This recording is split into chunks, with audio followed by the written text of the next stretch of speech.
Last video dedicated थी हमारी mirror फार्मूले पर, यानी इमेज डिस्टेंस और ऑब्जेक्ट डिस्टेंस फोकल लेंथ के बीच में जो रिलेशन था उसके बारे में हमने चर्चा आपसे की। Now it is high time to explore the another important terms, linear magnification produced by a spherical mirror. Linear magnification। ठीक, मैंने जो इसके पहले वाले वीडियो में फिगर बनाया था वो फिगर मुझे यहाँ पर फिर से बनाना पड़ेगा लीनियर मैग्निफिकेशन के लिए। ध्यान से देखेंगे आप लोग। चलिए, मैं कॉन्वेक्स स्फेरिकल सरफेस के लिए ले रहा हूँ। ठीक है बेटा, ये कॉन्वेक्स स्फेरिकल सरफेस है, अरे मिरर है, सॉरी, सरफेस तो इसके बाद आएगा। अब ये इसका प्रिंसिपल एक्सिस है, ओके, और ये इसका हमने फोकस माना है, ये इसका सेंटर ऑफ कर्वेचर आप जानते हैं, ये डिस्टेंस r होगी और ये डिस्टेंस f होगी। यहाँ पर हमने अपना एक ऑब्जेक्ट रखा है। आपको मैंने ऑब्जेक्ट की इमेज फॉर्मेशन के तरीके बता रखे हैं, वही तरीका आप यहाँ पे लगाएंगे। आपको करना क्या है, यहाँ से एक ray parallel to principal axis लेकर चलना है। ये जो पैरेलल टू प्रिंसिपल एक्सिस ले जा रही है, ये रे रिफ्रैक्शन के बाद आप जानते हो फोकस से जाएगी, ये फोकस से गई, ठीक है। उसके बाद एक रे आप पोल से लेके चले जाओ, किसी की आपको इमेज बनानी है, कोई जरूरी नहीं, आप चाहे तो आप सेंटर ऑफ कर्वेचर से भी लेकर जा सकते हैं, जैसे आपकी इच्छा हो, लेकिन हम पोल से लेकर जा रहे हैं, आपकी इच्छा पर है इमेज फॉर्मेशन के लिए। ये देखिए, अब आपको मालूम है रिफ्लेक्शन का लॉ कहता है कि angle of incidence angle of refraction दोनों बराबर होंगे। इसको हमने ए और बी का नाम दिया है, पेन बदल देते हैं ताकि आपको अच्छे से समझ में आ जाए। तो डायग्राम में ये आपका ए डैश बी डैश हो जाएगा, ठीक है, ए डैश बी डैश हो गया। अब देखो, मिरर फार्मूला तो मैं यहां निकाल नहीं रहा हूं, अब ये मैं यहां पर कुछ और बताने जा रहा हूं। क्या बताने जा रहा हूं? मैग्निफिकेशन किसी मिरर या किसी ऑप्टिकल इंस्ट्रूमेंट की एबिलिटी का नाम होता है, ठीक है, कि वो इमेज कितनी गुनी करके दिखा रहा है। कभी कभी डिमिनिश बताता है, मतलब इमेज कम कर देता है, साइज ऑफ द इमेज कम हो जाती है, कभी ज़्यादा हो जाती है, तो वो फिर मैग्नीफाइड कहलाती है। तो मैग्निफिकेशन का मतलब यही होता है। तो बेटा, मैग्निफिकेशन का अगर तुम मुझसे पूछो तो linear magnification is the ratio, linear magnification is the ratio of size of image to the size of the object। ये लीनियर मैग्निफिकेशन हो गया। अब अगर हमने इसकी हाइट h1 और ये हाइट h2 ली, तो मैंने आपको साइन कन्वेंशन उस वाले वीडियो में बता रखा है। अब आप जान सकते हैं m का फार्मूला जो होगा वो होगा size of image divided by size of the object. ये पहला फार्मूला। तो बाबू, यहां से तुम देख सकते हो h1 प्लस में है और h2 क्या है, माइनस में है, तो इसे हम लिख देंगे h2 अपॉन h1 और यहां माइनस साइन लगा देंगे। लेकिन अब आ जाओ अपनी सिमिलरिटी वाले पोर्शन पर। तो तुमने देखा था ए डैश बी डैश के corresponding A dash B dash upon A B. इसको तुम क्या लिख सकते हो? इसको तुम लिख सकते हो a dash p upon a p, a dash p upon a p. अब देखो, ये तो है मैग्निफिकेशन, तो एक दूसरा फार्मूला भी तुमको मिलेगा, क्या मिलेगा बेटा? A dash p upon a p. तो ये इसकी जगह पर तुम लिखोगे minus h2 upon h1। It implied that a dash B dash की जगह पर h2, ए बी की जगह पर h1 लिखा आपने। उसके बाद इधर ए डैश पी की जगह पर देखिए आप लिखेंगे माइनस वी। क्या लिखेंगे? Minus we. कन्वेंशन के हिसाब से पोल के लेफ्ट साइड की जितनी भी आप डिस्टेंस ले रहे हो वो सारी नेगेटिव होने के नाते v और u दोनों की दोनों निगेटिव हो जाएंगी, minus v upon minus u. तो मैग्निफिकेशन का एक फार्मूला और आ गया -v/u। पूछो क्यों? क्योंकि H2/H1 m होता है।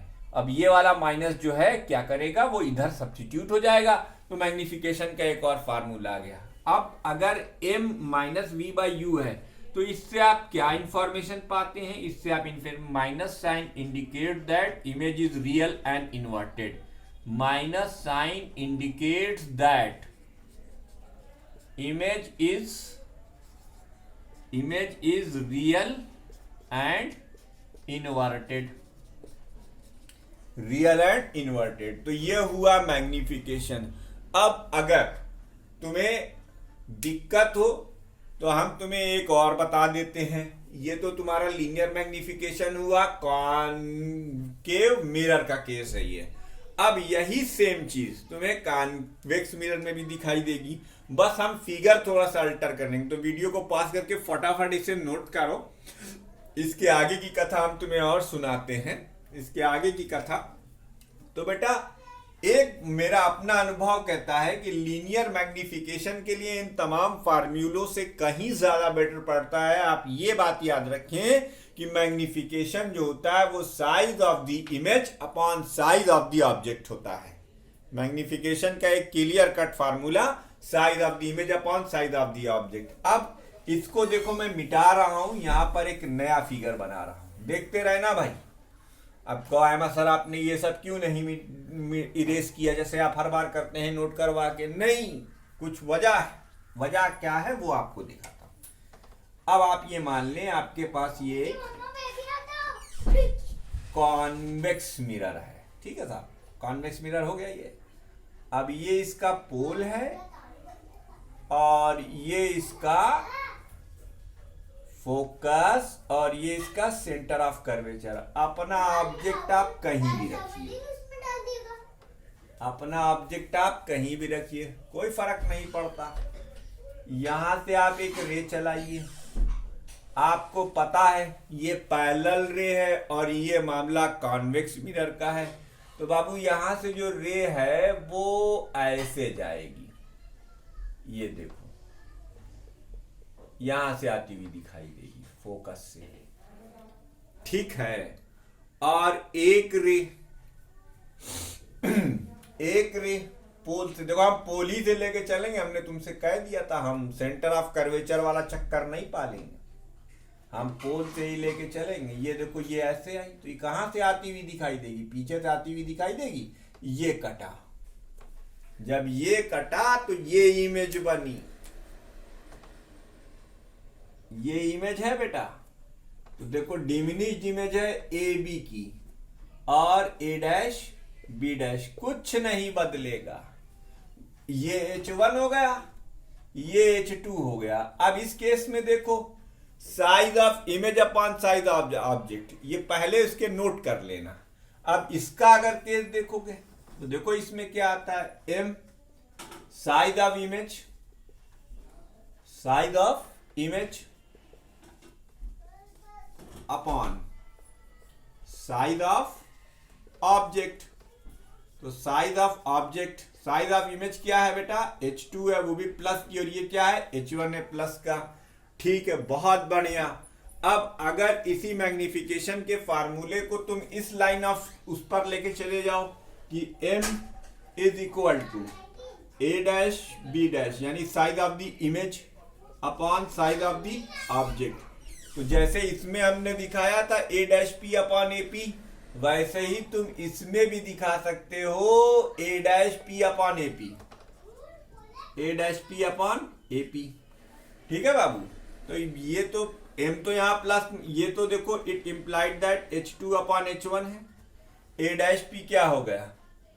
a डैश p क्या हो गया? a डैश p प्लस का भी है लेकिन AP क्या हो गया? हाय हाय, ये माइनस का हो गया। बहुत बढ़िया। तो देखो फार्मूला तो हमारा तब भी वही आया, m की वैल्यू क्या आई? Minus v/u। तो ये मिरर के लिए मैग्निफिकेशन का जनरल फार्मूला बन गया। m is equal to sorry v upon u। अब देखो यहां भी आया था, यहां भी आया था। तो ये था लीनियर मैग्निफिकेशन। यहीं पर आपका ये चैप्टर कंप्लीट होता है। अब हम इसके कुछ सवाल कर देते हैं ताकि आपका न्यूमेरिकली पोर्शन भी मजबूत हो जाए। ये पहला क्वेश्चन, ये आपका पहला क्वेश्चन है। अ 4.5 centimetre needle is placed 12 centimetre away from a convex mirror of focal length 15 centimetre. Give the location of image and the magnification. बेटा जो इंफॉर्मेशन है उसे आप कलेक्ट करके यहाँ पे लिख लीजिए। नीडल की साइज 4.5 सेंटीमीटर है ना। U की वैल्यू -12 सेंटीमीटर है और कॉन्वेक्स मिरर की बात हो रही है, इसलिए फोकल लेंथ जो आप लेंगे वो प्लस की 1.15 सेंटीमीटर लेंगे। तो लोकेशन का मतलब आपको V फाइंड करना है। V को फाइंड करने के लिए आपके पास एक फार्मूला है, 1/V + 1/U = 1/F। इसको आप लगाइए और लगाकर सॉल्व कीजिए। देखिए 1/V आपको कैलकुलेट करना है, ये हो गया 1/F - 1/U। It implied that 1/V 1/F की जगह पर आप लिखेंगे 1/15 माइनस टाइम्स -12, तो ये हो गया 1/V = 12। और 15 का एलसीएम 60 से नीचे नहीं आ सकता, 60 आ गया। 15 4s are 60 and 12 5s are 60। बेटा ये माइनस इस माइनस को प्लस करेगा। इट इम्प्लाइड दैट 1/V = 9/16, तो V की वैल्यू 60/9 हो जाएगा। सॉल्व कर लें इसको, आंसर आपको मिलेगा। जो भी आंसर मिलेगा वो 6.67 सेंटीमीटर। कैलकुलेटर आपके हाथ में है, करने में कोई दिक्कत नहीं। दूसरी चीज आपको मैग्निफिकेशन पता करना है। M की वैल्यू होती है H2/H1। ये फार्मूला काम आएगा? नहीं काम आएगा। पूछो क्यों? क्योंकि H1 तो पता है पर H2 नहीं पता है। लेकिन एक चीज तो पता है ना बेटा, ये -V/U होता है। बताओ होता है नहीं होता है? होता है, बिल्कुल होता है। तो चलिए साहब आप एक काम करते हैं, H2/H1 कर देते हैं और उसके बाद माइनस लगा देते हैं। V की वैल्यू हमने ऊपर निकाली, इसको 60/9 रखिए, आराम से देखिए।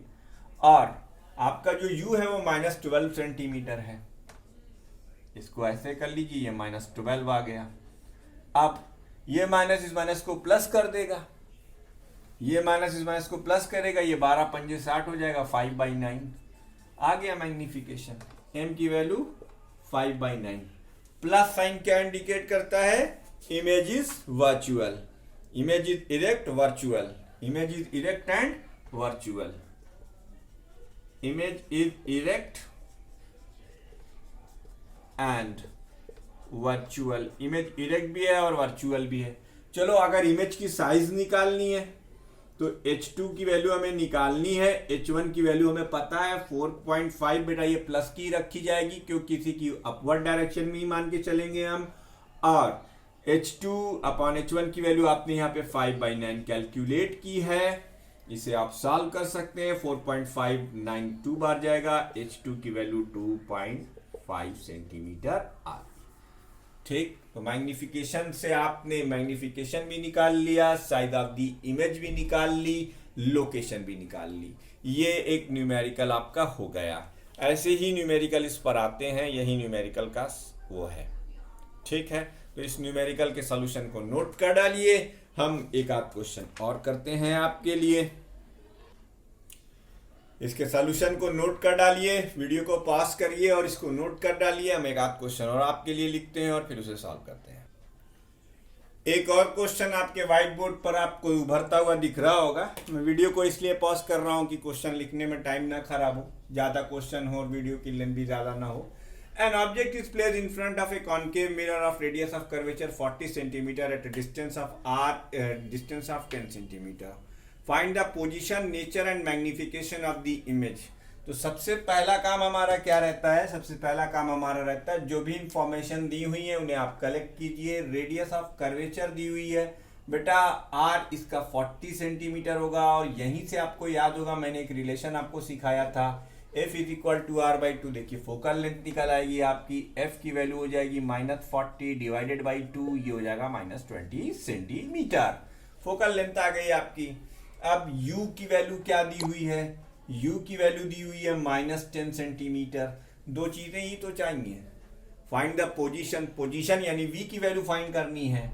तो v की वैल्यू अगर फाइंड करनी है तो आपके पास एक फार्मूला है 1/v upon 1/u is equal to 1/f। It implied that plus I am sorry, ये लेंस फार्मूला है ना कि मिरर, ये मिरर फार्मूला है।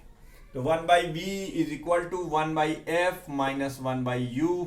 It implied that 1/v is equal to 1/-20 minus, उसके बाद ये हो जाएगा अपॉन -10, तो ये हो गया -1/20 प्लस 1/10।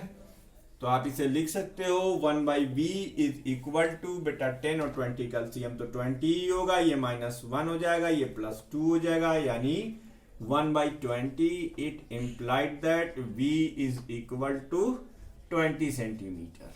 अच्छा, प्लस का आया है और ऑब्वियस सी बात है प्लस का आना भी चाहिए, क्योंकि कि फोकल लेंथ के आधे पे रखे हो तो इसका मतलब इमेज जो है वो वर्चुअल बनेगी और वो लेंस के उस साइड बनेगी।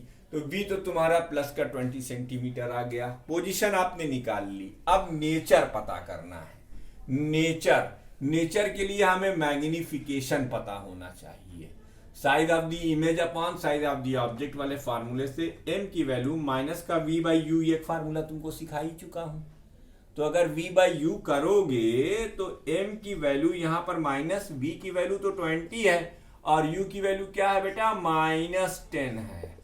तो ये क्या सजेस्ट करती है तुमको, यही ना कि मैग्निफिकेशन दो। ले भैया, m की वैल्यू 2 हो गई, तो positive sign indicate that image is erect, virtual and magnified. m की वैल्यू 2 आ गई ना यार, दोगुनी हो जाएगी, ठीक है। तो plus sign indicates that image is erect, virtual and magnified, दोगुनी उस साइज की बनेगी। और यही वो केस जिसमें किसी कॉनकेव मिरर से आप वर्चुअल इमेज बना सकते हैं। यही वो केस है जिससे आप इसमें कॉनकेव मिरर से वर्चुअल, इरेक्ट, मैग्निफाइड और वर्चुअल इमेज बना सकते हैं। अन्यथा फोकस के इधर किसी भी पोजीशन पर आप रखेंगे तो आपको रियल और इन्वर्टेड इमेज ही मिलेगी।